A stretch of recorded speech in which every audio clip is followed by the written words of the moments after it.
Bonjour Madame la Présidente, bienvenue. Vous asseyez où vous voulez. Hein.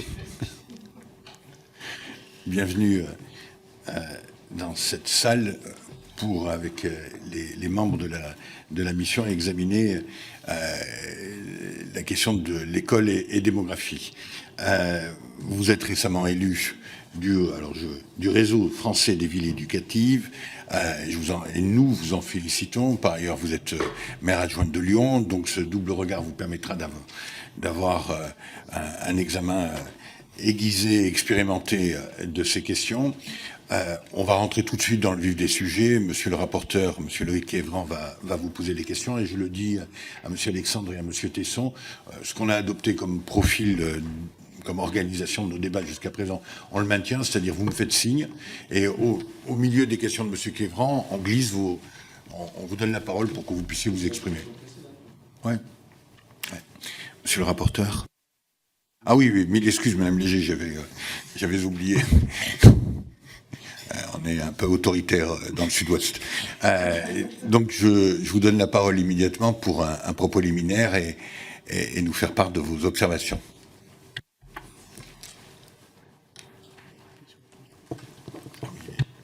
Là, oui, ça fonctionne. Merci. Bonjour à toutes, messieurs les députés, mesdames et messieurs. Tout d'abord, je vous remercie de cette invitation à cette audition sur le maillage scolaire à l'épreuve du défi démographique. Donc, je suis effectivement Stéphanie Léger, je suis adjointe au maire en charge de l'éducation et des droits des enfants, et j'interviens aujourd'hui ici en tant que présidente du réseau français des villes éducatrices. Juste quelques mots sur notre réseau. Donc, c'est une association qui regroupe 110 villes et collectivités de toute taille. On est plus urbain ou périurbain que rural. Hein. Voilà, j'aurai aussi cette spécificité dans mon propos.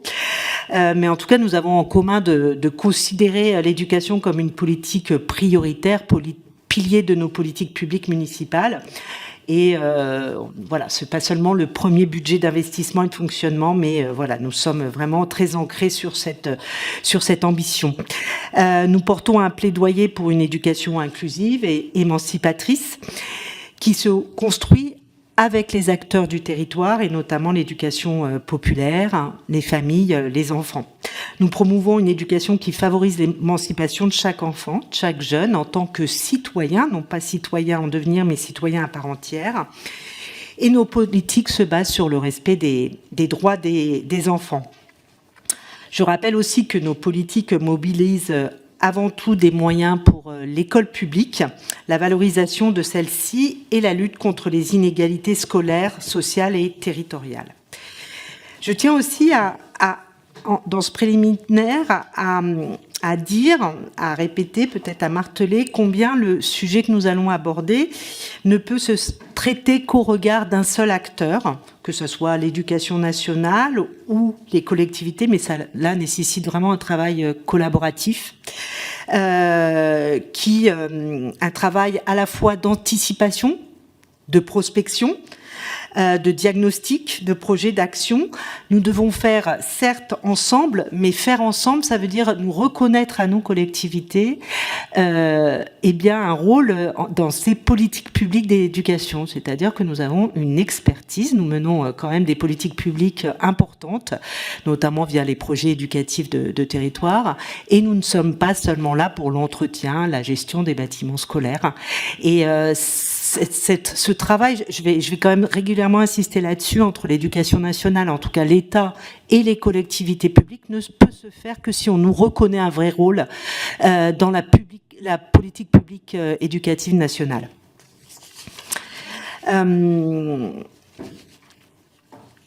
Donc l'exemple de la démographie en est un. Notamment parce qu'effectivement, il va mettre en jeu la question de la carte scolaire, et qui est quand même un enjeu de co-construction. En fait, c'est pas seulement dans les mains de l'éducation nationale, et c'est aujourd'hui une co-construction qui ne doit pas se faire simplement pour la rentrée prochaine de septembre, mais pour des politiques de moyen terme et long terme, et je salue à ce propos l'engagement et l'expérimentation qui est faite sur plusieurs territoires de voir au moins à 3 ans.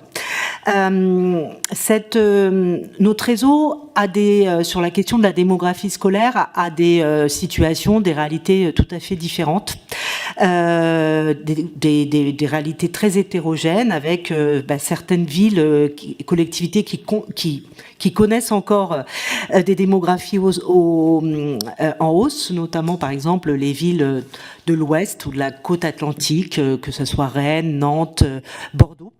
Et puis d'autres villes qui sont soit en cours de baisse, qui commencent à connaître des baisses, ou alors qui connaissent des baisses depuis longtemps. Vous avez, je crois, reçu hier Charlotte Brun à Lille. C'est déjà bien ancré. Paris, voilà, depuis 10-15 ans.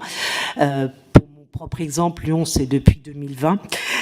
Voilà, donc on a quand même des dynamiques assez différentes, et même au cœur d'une agglomération, même au cœur d'un département, même au cœur d'une ville, ces dynamiques-là se jouent. Et donc on le voit par exemple entre Lyon et Villeurbanne. Lyon est en baisse, a perdu 10% de ses effectifs depuis 2020, ses effectifs scolaires publics. Villeurbanne est en hausse alors que c'est à 1 kilomètre.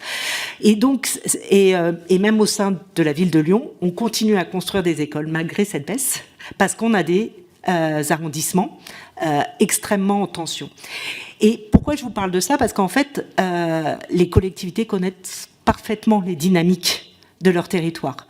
Nous sommes aux responsabilités sur la question de l'aménagement urbain, nous connaissons les programmes de construction voilà, nous connaissons pourquoi une collectivité, un territoire est attractif ou l'est moins à une période donnée, quels sont les atouts d'un territoire, et je trouve il est vraiment nécessaire justement qu'on apporte ces connaissances-là dans le dialogue qu'on a sur une carte scolaire.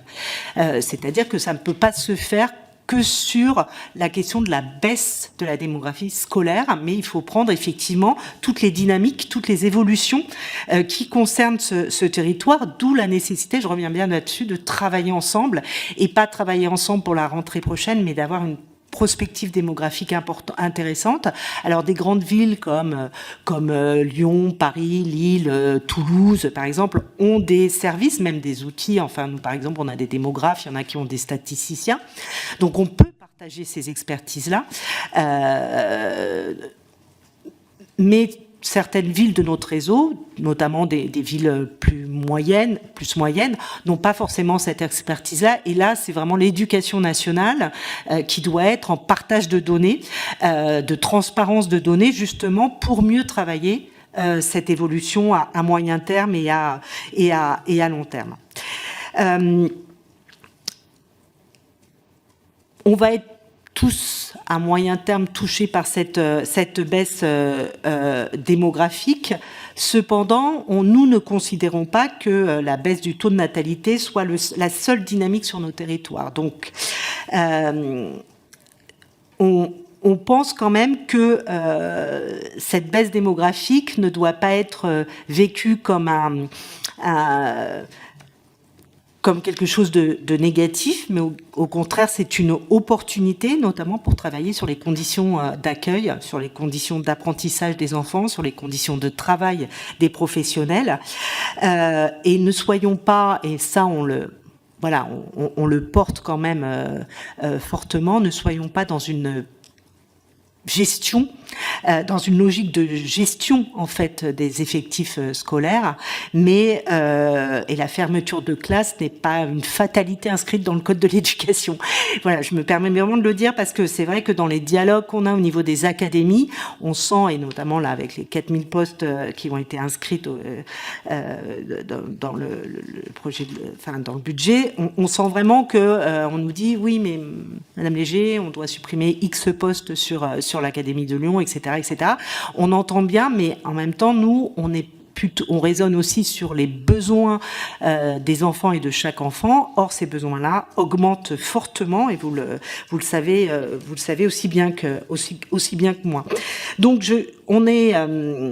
si on reprend cette référence des pays de l'OCDE qu'on nous prend souvent, on sait très bien qu'on a un nombre d'élèves par enseignant qui est quand même très très élevé en France, malgré par exemple un monde rural qui fait baisser, mais voilà, on sait que ça reste très élevé, notamment dans les milieux urbains et périurbains, et donc on revendique vraiment de faire baisser ce nombre d'enfants par enseignement, de la même façon que par enseignant, mais également pour nos ATSEM, qui sont des personnels municipaux, et également pour la question du périscolaire, sur lesquels on a une compétence municipale. On sait aussi que cette baisse démographique peut être tout à fait une opportunité pour regarder les écoles qui connaissent des situations sociales importantes, et notamment dans les QPV, et qui ne sont pas identifiées comme des écoles REP-REP+. L'éducation prioritaire n'a pas été retravaillée depuis de très très nombreuses années, et aujourd'hui on a des trous dans la raquette, il faut le dire, sur des écoles qui ont des profils REP-REP+, qui ne sont pas identifiés comme REP-REP+, et donc qui n'ont pas les moyens de REP-REP+.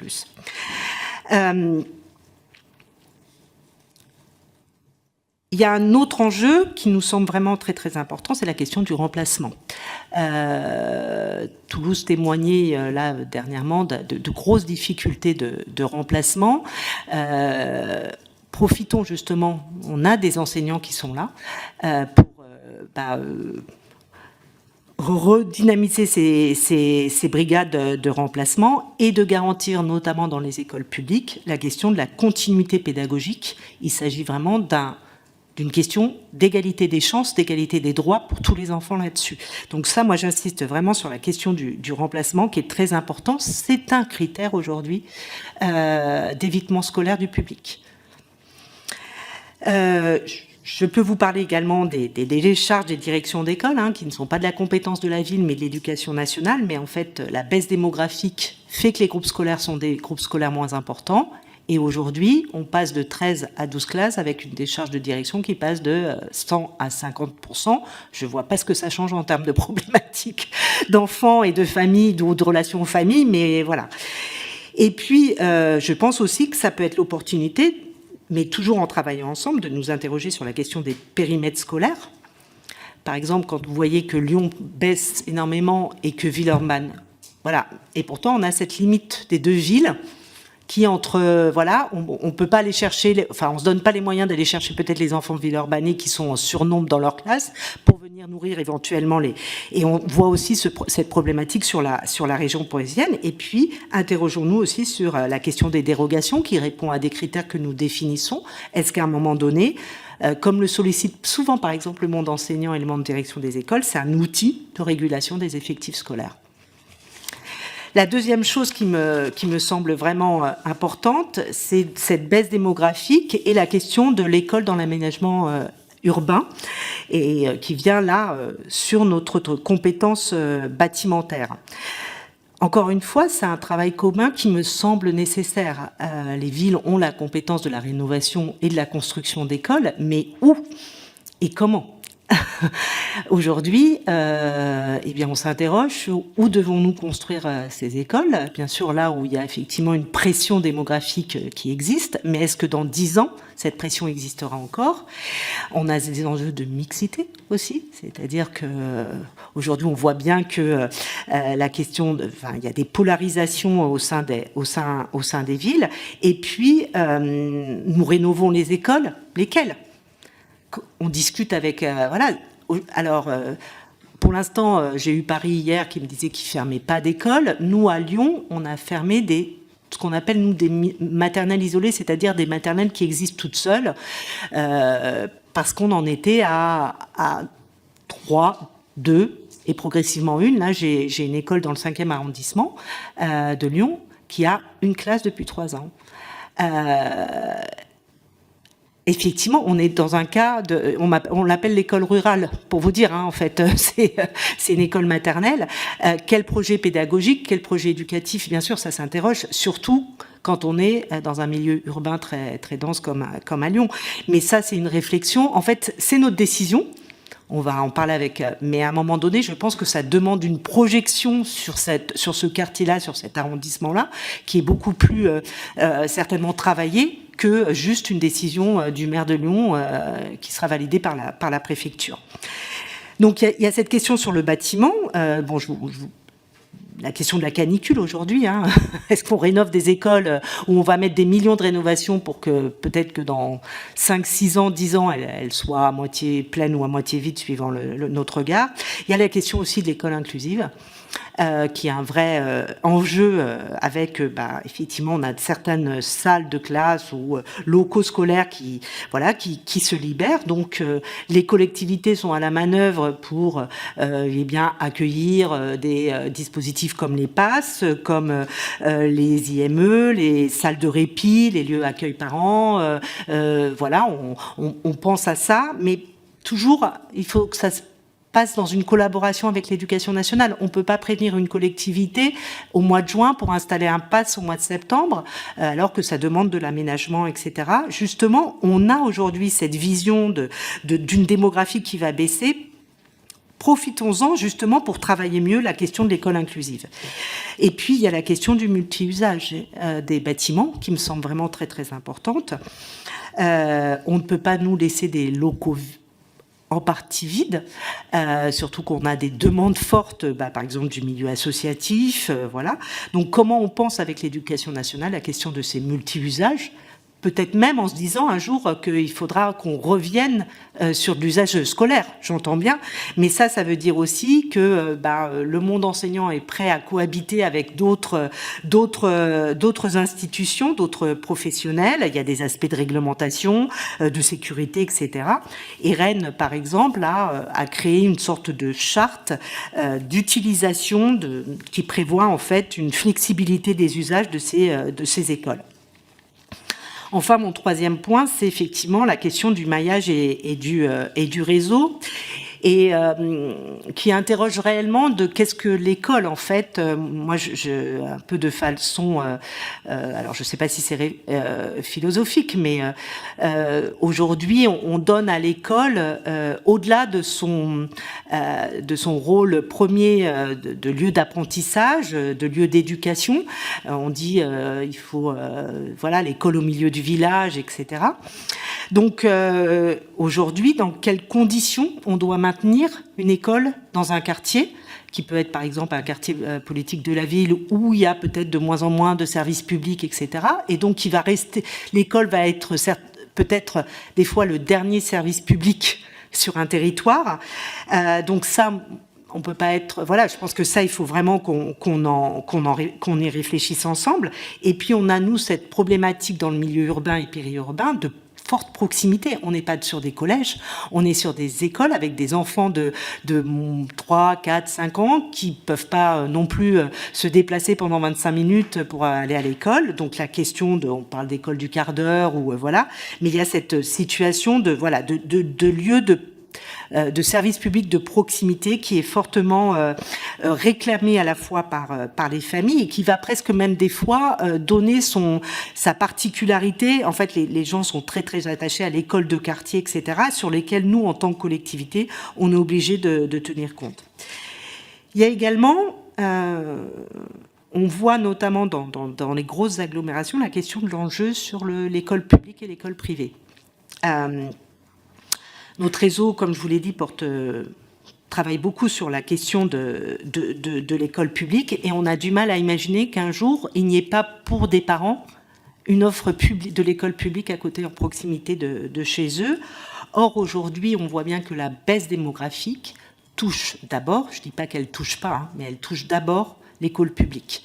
Elle touche plus fortement, et d'abord l'école publique, et on commence à sentir sur le réseau privé une baisse, mais moins vite. Alors parfois, parce que par exemple, comme à Lyon, il y a des listes d'attente sur le réseau privé, donc ils absorbent d'abord les listes d'attente, et voilà.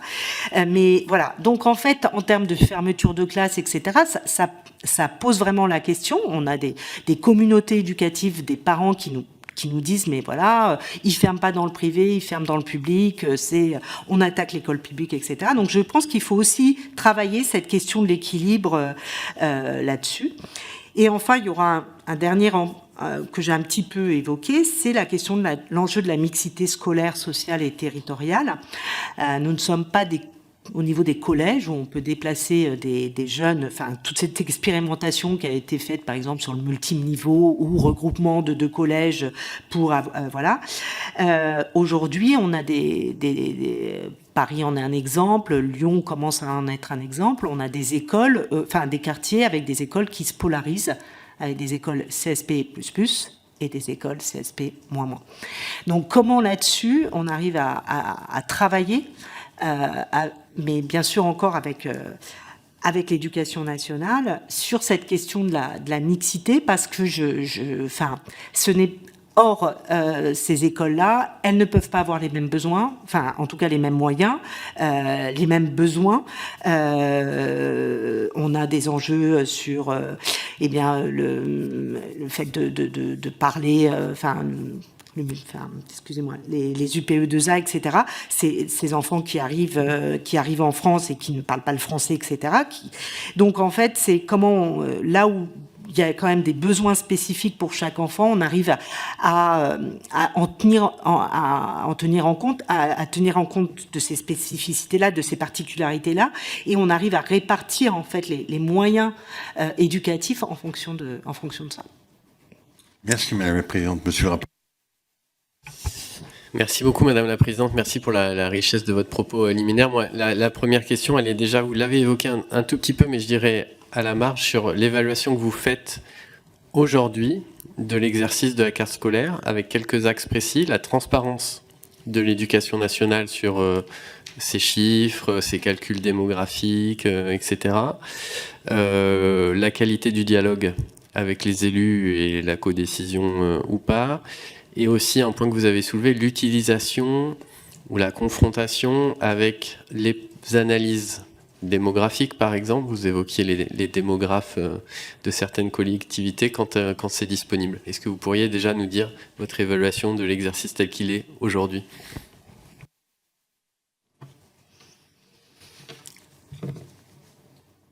Alors, je dirais qu'il y a de très très grandes disparités qui sont liées bien sûr à la taille des collectivités. Quand on a effectivement des villes qui ont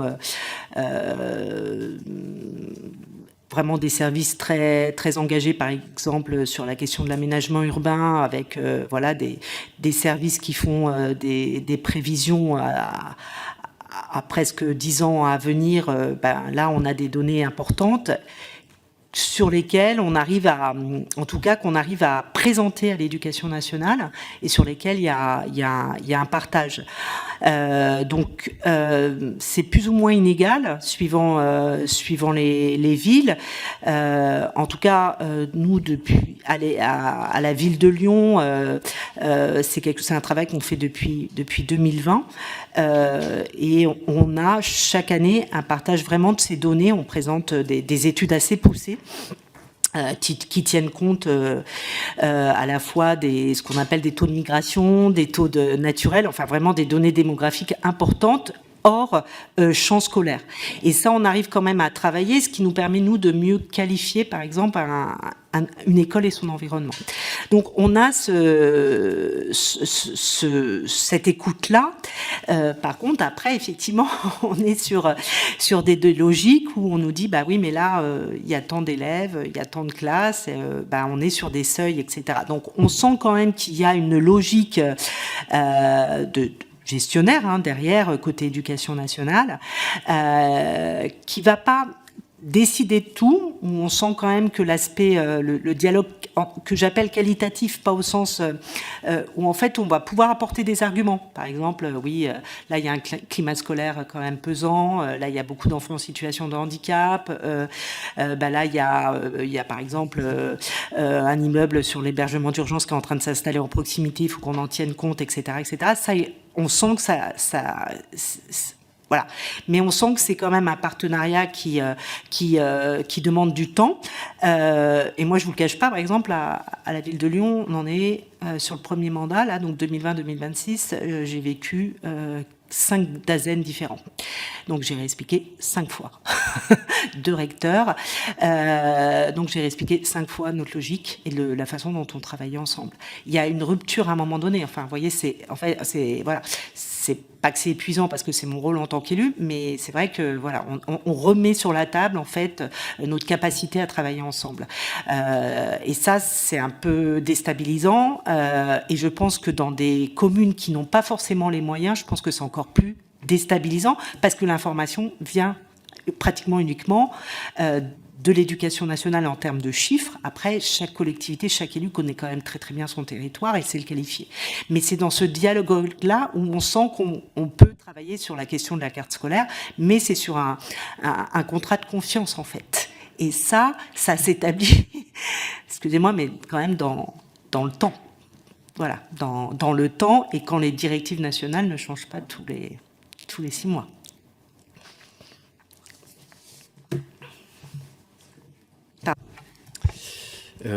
On parle souvent de la cartographie des réseaux d'éducation prioritaire. Vous avez dit ce que vous en pensez. On partage, je pense, on est nombreux à penser que cette carte aurait déjà dû être revue depuis longtemps. Et voilà, il y a une autre cartographie dont on parle moins et que vous avez évoquée, je trouve, de manière très intéressante dans votre propos liminaire, c'est la question de la sectorisation du secteur de recrutement.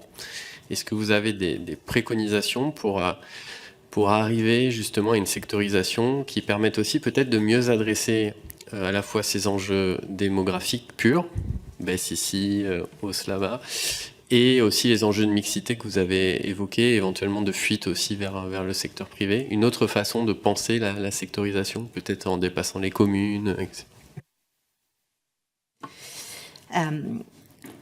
Alors, le réseau français avait reçu les chercheurs qui avaient évalué les expérimentations qui avaient été faites sur les collèges en Haute-Garonne et à Paris, sur la question de la mixité scolaire et sociale.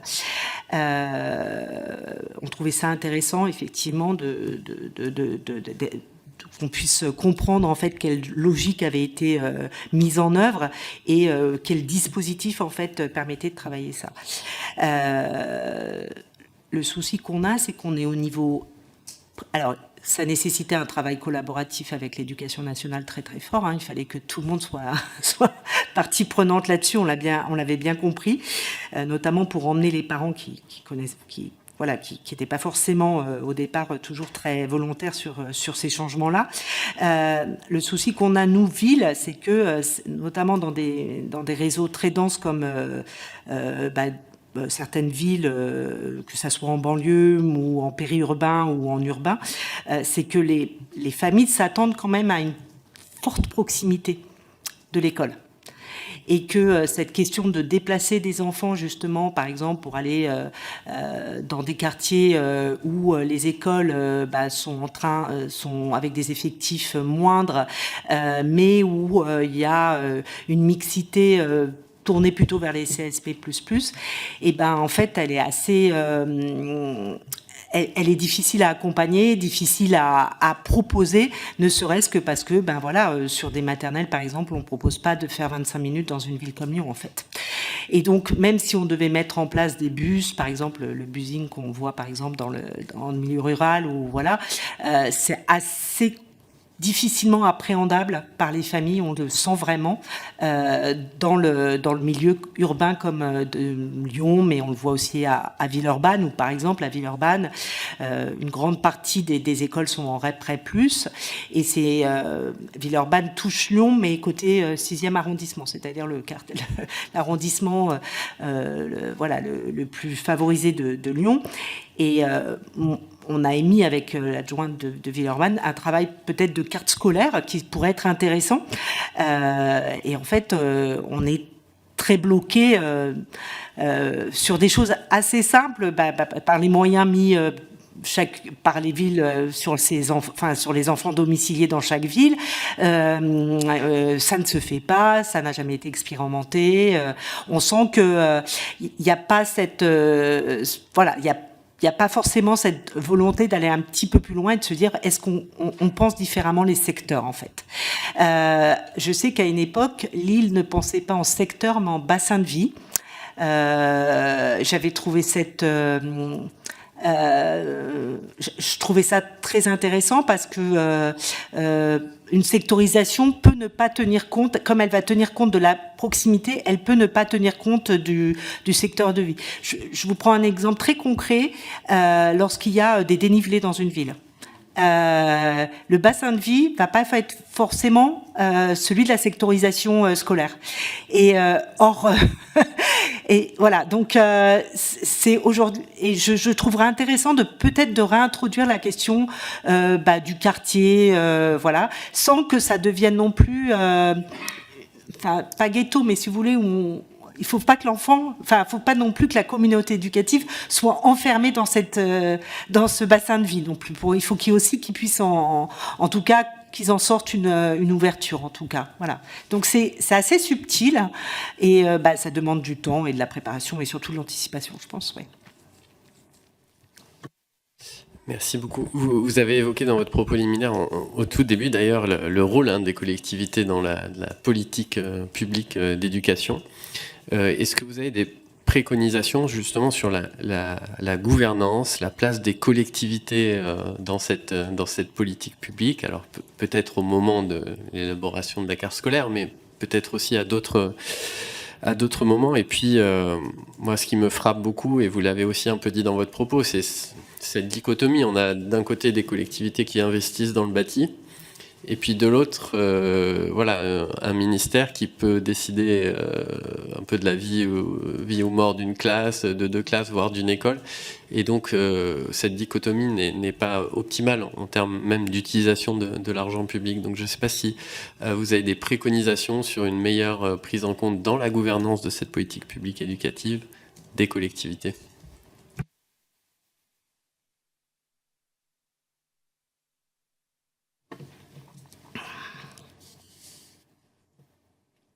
Moi, je dirais que c'est le principal enjeu.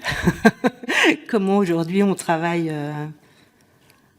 avec l'État, on travaille avec les ministères davantage en fait. Et je vous cache pas qu'on souhaite davantage d'écoute en fait, d'écoute, de compréhension de nos enjeux locaux, de nos problématiques. Et ça, je trouve qu'on a, quel que soit le sujet. Par exemple, la baisse démographique en est un, mais la question de l'inclusion, par exemple, en est un autre. Voilà. Quand je vous disais les passes, pourquoi pas. Moi, je trouve le dispositif assez intéressant. La ville de Lyon, par exemple, exerce la santé scolaire pour l'éducation nationale. On a un service médico-social, on n'est pas consulté. Nos professionnels médecins, infirmières ne sont pas associés au pass. Il faut qu'on on sollicite des rendez-vous, et là on va enfin conventionner, mais vous voyez, c'est quand même très très compliqué. Donc ce que je veux dire, c'est que nous, en fait, on revendique en fait cette gouvernance partenariale. C'est plutôt la reconnaissance de l'État vis-à-vis des collectivités qui me semble compliquée à articuler avec nous.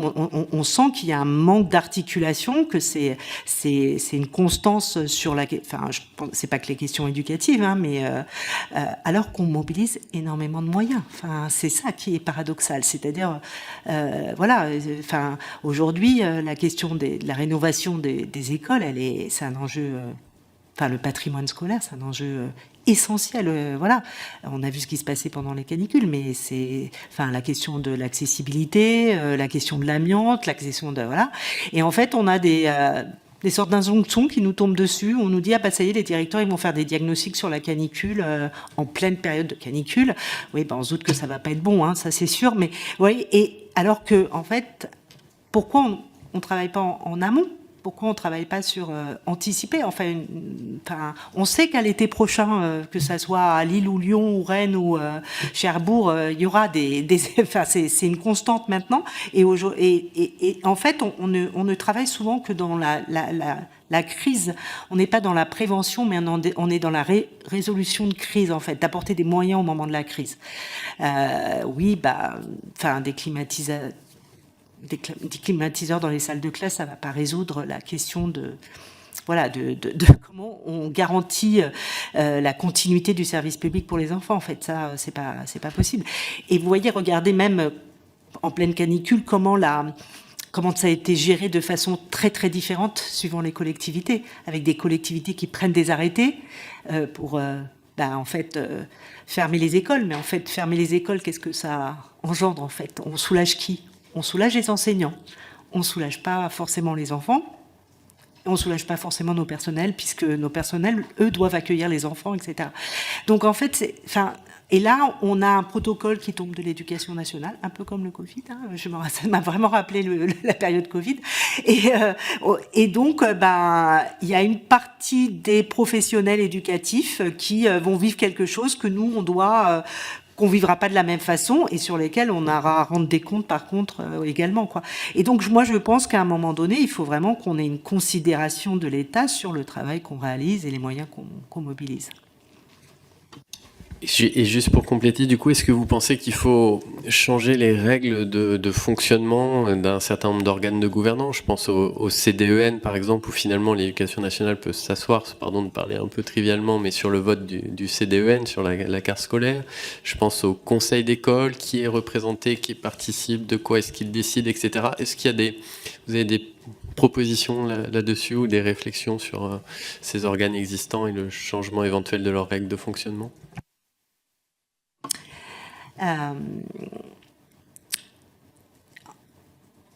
Je crois qu'il y a une question d'échelle. Par exemple, le CDEN, il n'y a pas de représentant de toutes les collectivités territoriales.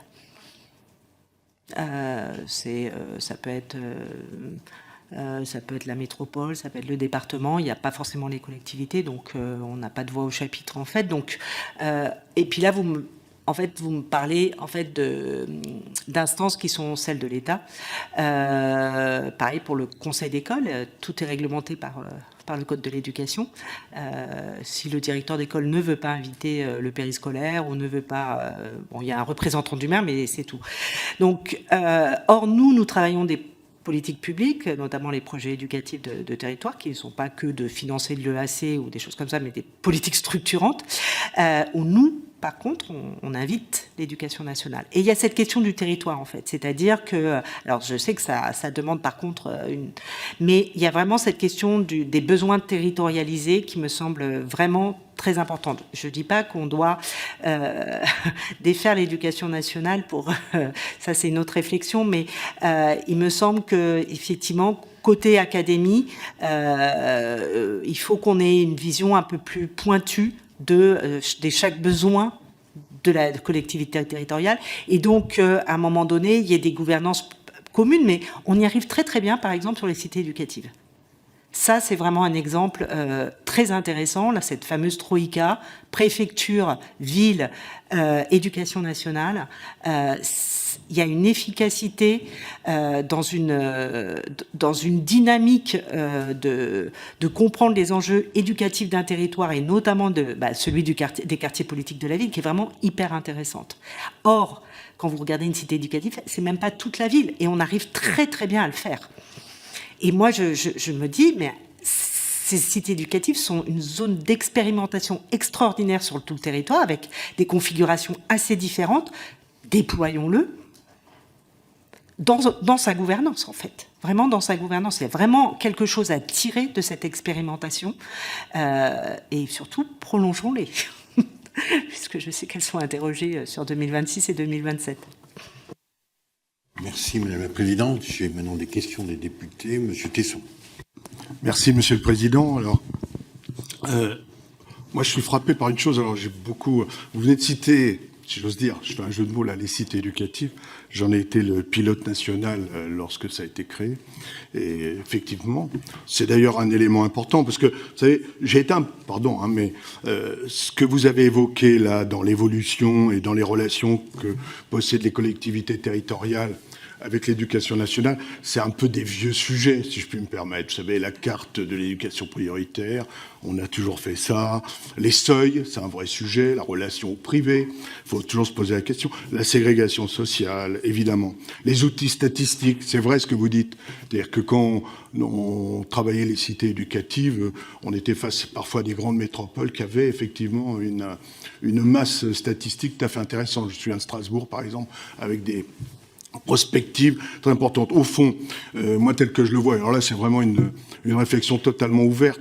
Le grand sujet là, c'est la compétence. C'est-à-dire, bien sûr, on pourrait très bien imaginer, si on était un peu fou, par exemple, on pourrait dire, dans une ville aussi importante que Lyon, parce qu'il y a un vrai sujet d'échelle, vous l'avez évoqué, il est évident que ce principe du maillage scolaire, il est évident à mettre en regard de l'échelle. C'est-à-dire qu'on ne peut pas gérer un département de la même façon qu'une commune. Dans une commune, il y a des quartiers qui perdent des élèves, d'autres qui en gagnent. Et c'est un vrai sujet, le seuil, la limite. Monsieur le rapporteur en a parlé, mais vous voyez, au fond, il y a une question de compétence. On pourrait très bien dire à une commune comme Lyon, on vous donne un prix d'élève, on vous donne un budget et vous le gérez. Vous gérez les fermetures, les ouvertures, les écoles, etc. Vous savez, pour les départements, la carte scolaire est aux mains des départements depuis 2004. Curieusement, ils s'en saisissent très peu. Ils pourraient parfaitement dire on ferme, on ouvre, mais ils ne le font pas. Alors, c'est l'ancien Dazen qui parle, là. Ça reste dans ma culture professionnelle, toujours un peu facile de taper sur l'éduc. Évidemment, c'est un gros truc, bien, qui en a vu d'autres. Mais vous voyez, moi, je pense que l'effectif, au-delà de la compétence, il y a un vrai sujet d'effectif qui renvoie à ce que je viens de dire sur les seuils, etc. Tout ça, c'est très compliqué. Mais vous voyez, j'ai le sentiment que sur le maillage scolaire, ça c'est une réflexion que j'ai depuis que je suis dans cette commission, je pense qu'il faut essayer d'aller un peu plus loin. C'est-à-dire là, on est sur un principe de paramètres. Vous voyez, et vous avez évoqué ici ou là. C'est-à-dire, si vous avez un problème, là je parle du premier degré par exemple. Il y a un sujet de lieu, de limite, ça a été dit. Il y a un sujet de carte scolaire. Il y a un sujet d'horaire. On peut très bien imaginer qu'on gère l'école différemment en termes d'horaire. Il y a un sujet de personnel. Comment on gère les personnels? Comment ça se fait? Vous savez, dans les deux, il faut toujours séparer les supports des personnes. Vous savez ça. Bien sûr, on peut imaginer aussi qu'interviennent dans les écoles des personnels qui relèvent des communes. Tout est possible. On peut évidemment évoquer les compétences. Je l'ai dit. Le budget. Comment on gère un budget? Parce que, quelque part, vous savez, si le système est comme il est aujourd'hui, c'est quelque part, il y a une régulation qui est imparfaite, hein, j'en suis conscient. En tant que Dazen, on ferme des postes, on ferme des classes, on fait avec les moyens dont on dispose.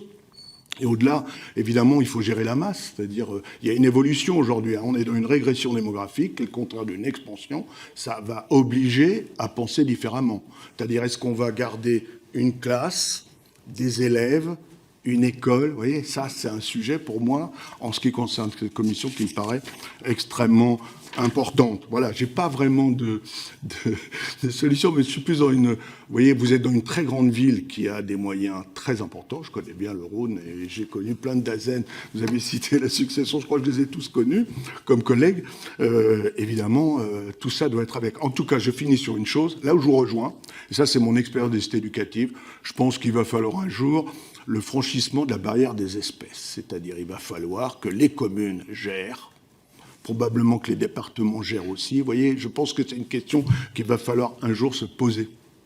Parce qu'on ne peut pas continuer à dire l'État fait ça, c'est une gestion comptable, et de l'autre côté, nous, on est un peu victime de ça. Je pense que quelque part, tout le monde va devoir être partie prenante dans cette évolution démographique qui est devant nous. Hein. On a 20 ans de réduction, là. Voilà, monsieur le député, moi je vais vous demander à chacun de faire des questions et des réponses rapides pour que tout le monde puisse s'exprimer. Madame la présidente, vous répondez à monsieur Tesson ou vous voulez plusieurs questions en même temps, en suivant? Allez, alors, il y a monsieur Alexandre. Merci, Président. Vous avez parlé tout à l'heure, Madame, des études démographiques qui sont faites pour anticiper la démographie, donc des élèves. Ne pensez-vous pas que c'est contre-productif ? Puisque si on fait une étude démographique, qu'on détecte qu'il y aura une petite baisse d'effectifs, eh bien tiens, on va fermer peut-être la classe. Mais si on ferme la classe, dans quelques années, on peut peut-être fermer l'école. Et par conséquent, les parents n'auront peut-être plus l'incitation ou l'envie de venir dans un quartier, dans un village où il n'y a plus de classe ou plus d'école. Et donc, à moyen long terme, est-ce que c'est pas se tirer une balle dans le pied que de faire ces études démographiques? Non, je ne sais pas comment l'exprimer, mais est-ce qu'il est pertinent d'être vraiment très fin dans cette étude, ou est-ce qu'on ne peut pas se laisser de la marge quand même et laisser venir au fil de l'eau, j'oserais dire, puisqu'on se rend compte qu'on ferme actuellement des classes où il y a 10, 12 enfants pour se retrouver à 30, 35 enfants, et même pire, vous l'avez signalé tout à l'heure, il y a des secteurs, il y a des territoires où il n'y a plus d'école publique, où il n'y a que de l'école privée, ce qui pose un problème de l'état de la représentation de l'éducation nationale sur notre territoire. Donc voilà, ma question, c'est est-ce que vous pensez que ces fameuses études, on va dire, démographiques qui sont faites, sont-elles vraiment très pertinentes et ne sont-elles pas justement un tir dans le pied pour la suite des écoles? Merci, cher collègue. Monsieur Roux.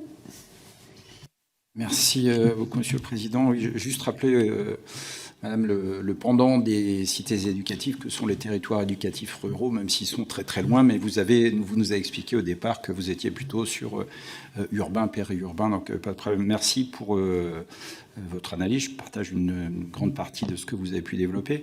Mon département, la Loire-Atlantique, fait partie de ces territoires d'expérimentation. Pour l'instant, je ne suis pas franchement convaincu, à vrai dire, même si je n'ai pas participé directement aux réunions, mais plutôt par les retours que j'ai pu avoir de la part des maires. En fait, ils ont plutôt l'impression qu'on va que la seule issue sera des regroupements pédagogiques intercommunaux et que en la matière, il n'y aura pas beaucoup d'échanges, pas beaucoup de concertation. En tout cas, c'est le ressenti qu'ils ont pu avoir. Donc, je serais intéressé par votre retour. Vous évoquiez tout à l'heure la ville de Rennes notamment et ses usages mixtes, parce qu'effectivement c'est une question qu'on pourrait poser, c'est-à-dire la question à mon avis se pose pas est-ce qu'on ferme l'école ou est-ce qu'on ne la ferme pas, mais qu'est-ce qu'on peut faire d'autre, encore une fois, au vu, surtout dans les territoires ruraux, de ce que représente symboliquement l'école publique effectivement dans les communes. Et déjà, les fermetures de classes constituent un traumatisme. Alors, je n'ose pas imaginer pour les fermetures d'écoles. Donc, voilà quelques exemples d'usages partagés qui peuvent donner une seconde vie, évidemment, avec toutes les chartes d'usage, puisqu'on imagine bien après que chacun devra se conformer à un certain nombre de règles. Voilà. Et merci beaucoup. Si, Madame la Présidente, s'il n'y a plus de questions. Ah oui, pardon, M. Croisier. Oui, merci, Monsieur le Président, Monsieur le rapporteur, Madame Denis, Madame Léger. En fait, ce que vous avez dit tout à l'heure et ce en quoi je crois beaucoup, c'est qu'il nous faut faire de la dentelle. La baisse de la démographie, alors il ne s'agit pas de la faire disparaître ou de casser les indicateurs, mais bien il s'agit de regarder la réalité en face. Quand on n'a plus que 5 gamins dans un village, on ne va pas maintenir un poste d'enseignant pour 5 gamins, c'est une évidence. Même si on sait tous, quelles que soient les étiquettes politiques, les convictions politiques, que c'est toujours un déchirement de fermer une classe, voire pire, de fermer une école. Mais je ne suis pas sûr que ça soit dans l'intérêt des enfants eux-mêmes de maintenir parfois des effectifs de classe. Je suis enseignant moi-même. J'ai enseigné dans des petits effectifs et je vois bien que quand les effectifs sont trop petits, il n'y a pas cette émulation qui est absolument nécessaire dans un groupe classe si on veut faire progresser les enfants. Maintenant, il ne s'agit pas de faire n'importe quoi, ce n'est pas tout l'un ou tout l'autre. Et ma question, enfin j'en aurai 2. La première, je suis élu local également. Quelque part... et je me mets dans le lot, les élus locaux, on est bien content que ça soit l'État qui prenne les mauvaises décisions. Parce que c'est facile, en fait. Parce que, évidemment, on n'est pas élu pour fermer des classes ou fermer des écoles, mais évidemment. Et que finalement, c'est assez confortable que ça soit l'État qui prenne la décision. Et que moi, je pense qu'il faut que les décisions, elles soient partagées. Les bonnes comme les mauvaises, et c'est seulement dans le partage qu'on arrivera à prendre les décisions les plus pertinentes. Ça, c'est le premier point. Et deuxième point, est-ce que ces propositions de décision, elles ne doivent pas être émanées aussi des établissements eux-mêmes? Quand je vois que dans des établissements scolaires, où il y a eu, pendant la période de canicule, le directeur pense qu'on ne peut pas maintenir les classes, le maire est d'accord et qu'il faut demander l'autorisation à l'échelon supérieur alors que les gens qui sont dans les établissements, dans les locaux, eux, savent quelle est la meilleure décision à prendre. Je trouve que c'est une matière à déresponsabiliser et démotiver absolument tout le monde. Donc, moi, je suis quelqu'un qui est un décentralisateur. Je pense que les décisions, il faut les descendre au plus près du terrain. J'ai rien contre les inspecteurs d'académie, mais à un moment donné, un inspecteur d'académie, il n'est pas 7 jours sur 7 dans l'établissement scolaire. Donc, il faut que les instances supérieures fassent confiance aux instances qui sont, elles, sur le terrain. Merci, monsieur le député. Madame la présidente, vous avez beaucoup de questions, là. Mais peu de temps. Oui, j'ai bien compris. Alors, sur les études démographiques, moi, je ne pense pas que ça soit un point négatif, en fait. Il faut qu'on puisse regarder ce qui va arriver, la réalité, et puis la partager. Nous, chaque année, on fait un point démographie à Lyon jusqu'en 2032, par exemple. Enfin, on en a fait en juin, on le fait à peu près en mai-juin. Voilà, pour dire... Et je pense que on partage ça avec l'éducation nationale, en fait. Voilà. Donc, je ne crois pas qu'il y ait une anticipation des parents sur ça. Je pense qu'à un moment donné, justement, organisons-nous pour que cette baisse démographique ne soit pas vécue comme quelque chose comme une contrainte, mais effectivement... Et nous, on en a besoin aussi, nous, les collectivités, mais... Vous le savez, on a besoin aussi pour programmer, par exemple, notre PPI. Moi, on ne peut pas se dire, on va plus produire d'études, mais quelle école on va rénover ? Enfin, voilà, si moi je sais pas sur tel quartier ou sur tel arrondissement ou dans tel village, etc., on peut pas dire, en fait, on sait pas ce qui va se passer dans 5-6 ans. Là, on a un choix quand même financier important, et puis une rénovation d'école, notamment les rénovations thermiques et énergétiques, ça demande quelques années de mise en place. Donc moi là-dessus, je pense qu'il faut rester transparent, partager, assumer peut-être les responsabilités ensemble, et voilà. Sur les usages mixtes, je pense que ça commence à bien exister dans les collectivités, notamment par exemple parce qu'il y a du périscolaire depuis 2014, donc on a fait rentrer soit des associations, soit des régies municipales. Il y a l'utilisation par exemple des gymnases aussi, par des clubs sportifs. Enfin, nous, à Lyon, c'est devenu le gymnase scolaire est devenu un lieu d'exercice des associations sportives, etc.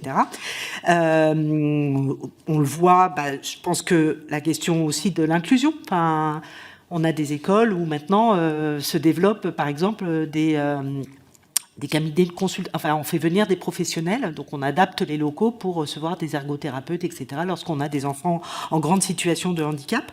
On a des demandes aussi pour inclure les IME, etc. Donc il y a déjà des usages mixtes. Maintenant, ils sont très tournés autour des enfants. Est-ce qu'on va au-delà ? Voilà. Mais là, ça demande un vrai travail avec l'éducation nationale, parce que je vous rappelle qu'on est en Vigipirate plus, je ne sais plus combien, et donc un adulte non concerné par l'enseignement ne doit pas rentrer dans l'école, etc. Donc ça, c'est encore un travail de dentelle à mener, mais la question de l'usage mixte du bâtiment, ne serait-ce que parce que nous, on les entretient, parce qu'on paye le chauffage, les fluides, etc. C'est le rôle d'une collectivité au niveau du primaire. Eh bien, on doit quand même aussi pouvoir en garantir la pérennité, et voilà. Sur le travail de dentelle, oui, je suis tout à fait d'accord. Là-dessus, on est d'accord. Vous preniez l'exemple de cette école là, avec une seule classe, mais en fait, on fait reposer à l'école un rôle c'est vraiment le dernier service public, en fait. En fait, quand on ferme une école, on a l'impression qu'il n'y a plus de service public. Donc, renversons peut-être la logique, en fait. Pourquoi, lorsqu'on dit qu'une école ferme dans un village, le village meurt, en fait ? Pourquoi ? Parce qu'il n'y a pas d'autres services publics qui existent, en fait, c'est ça. Alors que vous pouvez... Effectivement, moi, j'entends que pédagogiquement, une école avec 5 enfants, ça n'a pas de sens pédagogique. Moi, je l'entends. Donc, on peut être dans une logique, bon, on dire, enfin, quand même, c'est pas bon pour les enfants, ils apprennent pas bien, l'enseignant peut pas partager, etc. J'entends. Mais souvent, c'est parce qu'en fait, c'est le seul service public qui reste, et donc il y a un enjeu pour les maires à garantir, en fait, ce service public-là, parce que sinon, les familles, elles vont pas venir, parce que ceci, parce que cela. Nous, on le voit même à l'échelle d'un arrondissement ou dans les villes, hein, en fait, il y a des quartiers où pratiquement, sur plusieurs centaines de mètres carrés, s'il n'y a pas souvent, par exemple, une école au sein d'un quartier, au sein d'une cité, ça reste, ou c'est le dernier service public de proximité. Donc, à un moment donné, est-ce que c'est le rôle de l'école d'être garante, d'être le dernier service public de proximité? En fait, sur la question de la décision partagée, alors là, je me porte un petit peu en faux, parce qu'effectivement, c'est l'État qui décide des fermetures, c'est sa compétence.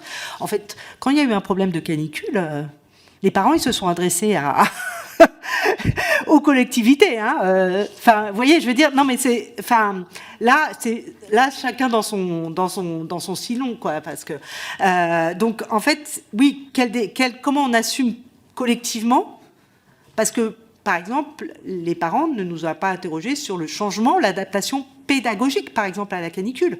Nous, on nous dit, oui, vous n'avez pas adapté les écoles, vous n'avez pas ceci, mais à un moment donné, jamais l'Éducation nationale nous a dit, on va peut-être ça serait peut-être bien qu'on étudie de commencer à 7 heures, ou vous avez ouvert des salles climatisées dans vos mairies, on y va. Nous, on a mis les musées gratuits, voilà. On développe énormément l'école dehors.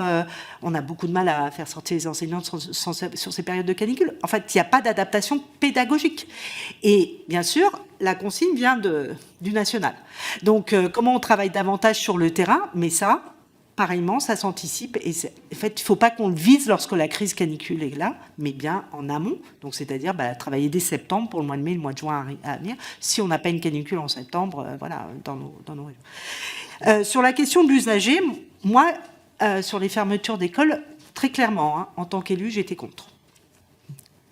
Parce qu'à un moment donné, je considère qu'il y a une continuité pédagogique et un accueil des enfants à garantir.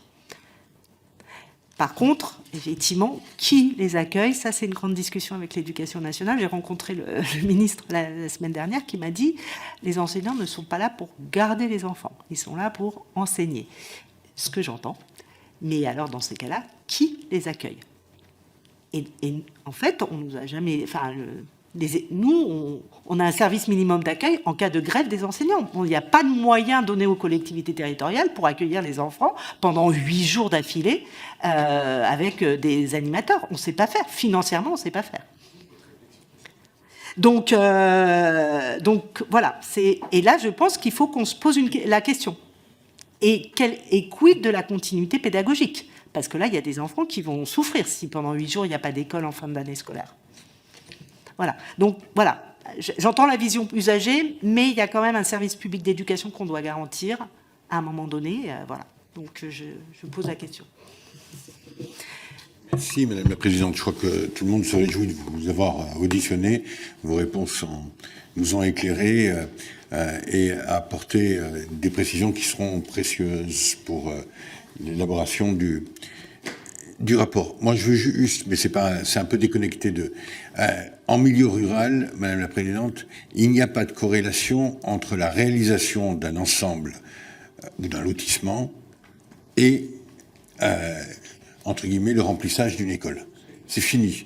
C'était vrai il y a 10 ans, 15 ans, 20 ans. Moi, c'est 25 ans que je suis député. Chaque année, je vais plaider auprès de mon DAZEN la perspective d'un lotissement dans telle ou telle commune.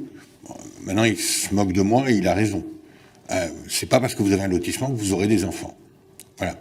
Et ça, c'est en milieu rural. C'est pas en milieu urbain, c'est pas en milieu périurbain. Et on a à prendre en compte dans les études cette difficulté. C'est qu'il n'y a plus de signes forts qui permettent d'interpréter l'évolution démographique d'une commune. Voilà. Je vous remercie beaucoup et on va poursuivre, mes chers collègues, notre dernière audition. Merci d'avoir regardé cette vidéo. Si vous avez apprécié cette analyse, pensez à vous abonner à la chaîne IFP et à activer la cloche pour ne rien rater de nos prochaines vidéos. N'hésitez pas à laisser un commentaire pour partager votre opinion et à mettre un j'aime si ce contenu vous a plu. Vos réactions contribuent au débat et nous aident à développer la chaîne. Merci pour votre fidélité, prenez soin de vous. Et à très bientôt sur IFP.